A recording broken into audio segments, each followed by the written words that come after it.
Hello friends, जोहार नमस्कार। Friends, ये क्लास 2026 में आयोजित होने वाले झारखंड शिक्षक पात्रता परीक्षा के क्षेत्रीय भाषा नागपुरी के लिए है, जिसमें हम लोग आज अध्याय 6 नागपुरी भाषा कर लिपि के बारे में जानेंगे।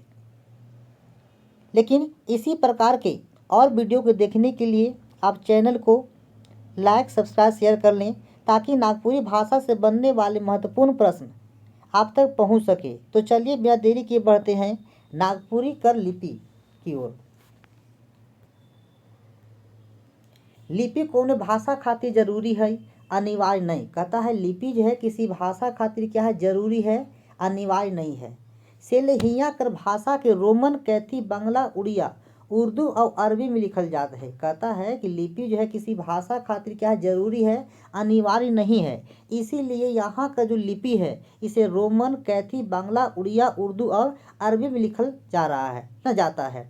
वर्तमान में नागपुरी ले सबसे सुपट लिपि देवनागरी लिपि है। कहता है वर्तमान में नागपुरी भाषा के लिए सबसे सुंदर और सबसे जो सुपट लिपि है वो कौन सा लिपि है, तो वो होगा देवनागरी लिपि हो जाएगा। नागपुरी के बेरा संगे, कहता नागपुरी के समय कैथी, बंगला, रोमन लिपि में लिखल गया। कहता नागपुरी के समय जो है इसे जो है बांग्ला, कैथी और रोमन लिपि में लिखा गया था। लेकिन ई लिपि नागपुरी कर ध्वनि मन चिन्हा मन के बेस तरी पेश करे में सक्षम नहीं रहे। कहता लेकिन नागपुरी के समय जो है, नागवंश के समय जो है, ये लिपि जो है कैथी लिपि, बांग्ला लिपि नागपुरी भाषा के ध्वनि मन चिन्ह को सही से जो है पेश करने में सक्षम नहीं रहा। देवनागरी लिपि के है नागपुरी ले काहे सुपट मान ले जाए। कहता देवनागरी लिपि को देवनागरी लिपि को नागपुरी के लिए सबसे सुपट लिपि क्यों माना गया है। ई पहे हम हेठे का उदाहरण कर मदद से विचार कर सकेला। कहता इसलिए ना इस पर हम लोग जो है नीचे के उदाहरण से हम लोग विचार कर सकते हैं कि नागपुरी के लिए जो है आपका देवनागरी लिपि का जो है चुनाव क्यों किया गया है। देवनागरी में सबसे ज़्यादा ध्वनि मन चिन्हा आहे। कहता देवनागरी भाषा में जो है ना, देवनागरी जो लिपि है इसमें सबसे ज़्यादा क्या है, ध्वनि मन चिन्हा आहे। सेले सबके मदका का ध्वनि के लिखल और पढ़ल जा सकीला, इसलिए इसके सभी ध्वनि को का लिखा पढ़ा जा सकता है। 14 स्वर और 38 व्यंजन, कुल 52 वर्ण है ना। कहता है कि देवनागरी में जो है 14 स्वर और 38 क्या है, व्यंजन है, और कुल देखा जाए तो कितना 52 वर्ण इसमें आते हैं। देवनागरी लिपि में जैसन लिखल जाएला उकर उच्चारण वैसे ही होएला। नागपुरी भाषा के विशेष पर नागपुरी के जो देवनागरी लिपि है इसकी विशेषता क्या है कि आपका देवनागरी लिपि में जो जैसा लिखा जाता है उसका उच्चारण भी वैसा ही किया जाता है। जैसन दिया हुआ है देवनागरी में क के क ही पढ़ल जाएला। कहता देवनागरी लिपि में जो है क को क ही पढ़ा जाता है, ख को ख ही पढ़ा जाता है। जबकि रोमन लिपि में देखा जाए तो रोमन लिपि में जो है एक्स का उच्चारण ज, ख और एक्स जैसा होता है ना। कैसा होता है, इसको एक्स को जो है ज भी पढ़ा जाता है, ख और एक्स भी पढ़ा जाता है। यू का उच्चारण यू और उ जैसन होवेला। अल्प प्राण, महाप्राण, सघोष, अघोष और अनुनासिक ध्वनि क्रम में विभाजित है।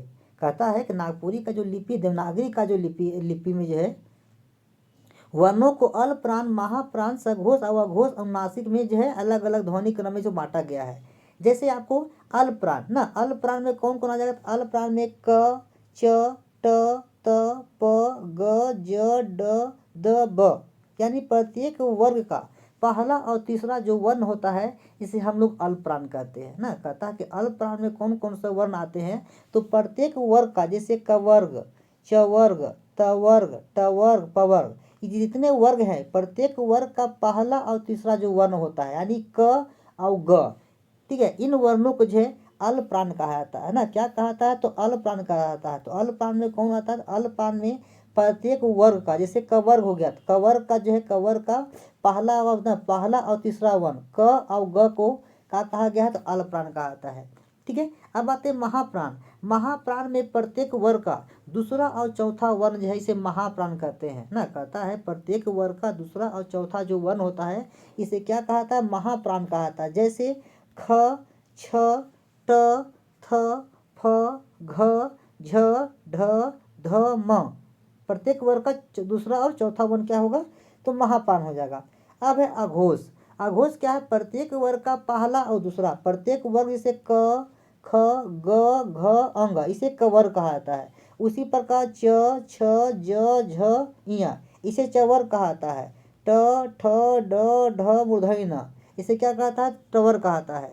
ठीक है, तो आपका जो है कवर के आपका पहला और दूसरा जो वर्ण है, इसे हम लोग क्या बोलते हैं, तो इसे अघोष कहते हैं ना, क्या कहते हैं, अघोष कहते हैं। इसी प्रकार आपका तीसरा और चौथा जो वर्ण है प्रत्येक वर्ग का, इसे क्या कहा था, इसे सघोष कहा जाता है। देखिए अब है अनुनासिक। देखिए अनुनासिक वर्ण व्यंजन क्या होता है, तो प्रत्येक वर्ग का पंचम अक्षर, प्रत्येक वर्ग का जो पंचम जो वर्ण होता है, जैसे अंग, मूर्धनि न, ईय, दंत न, म, ये प्रत्येक वर्ग का क्या होता है, तो पंचम अक्षर होते हैं। तो प्रत्येक वर्ग के पंचम अक्षर को क्या कहते हैं, जिसे हम लोग अनुनासिक वर्ण कहते हैं ना, क्या कहते हैं, इसे अनुनासिक जो है वर्ण कहा जाता है। देखिए अब ध्वनिक मानक ना, ध्वनि चिन्ह मन के उच्चारण ठाव का आधार पर ही बाटल है। कहता है ध्वनि को जो है, ठीक है, ध्वनि चिन्ह मन को ना उच्चारण, कहता है ध्वनि चिन्ह को जो है उच्चारण के स्थान के आधार पर जो है अलग अलग बांटा गया। जैसे कवर्ग ना, तो कवर्ग का जो उच्चारण होता है ये किससे होता है, तो कंठ से होता है। कवर्ग का उच्चारण जैसे क ख ग घ अंग, इसका उच्चारण किससे होता है, तो कंठ से होता है। किससे होता है, कंठ से होता है। इसी प्रकार चवर्ग च छ ज झ ञ, इसका उच्चारण किससे होता है, तो तालु से होता है। किससे होता है, तो तालु से होता है। ठीक उसी प्रकार टवर्ग हो गया ट ठ ड ढ मूर्धनि न, इसका उच्चारण किससे होता है, तो मूर्धा से होता है। किससे होता है, मूर्धा से होता है। इसी प्रकार तवर्ग ना, तवर्ग में त थ द ध दंत न, इसका उच्चारण कहाँ होता है, तो दंत से होता है, दांत से होता है।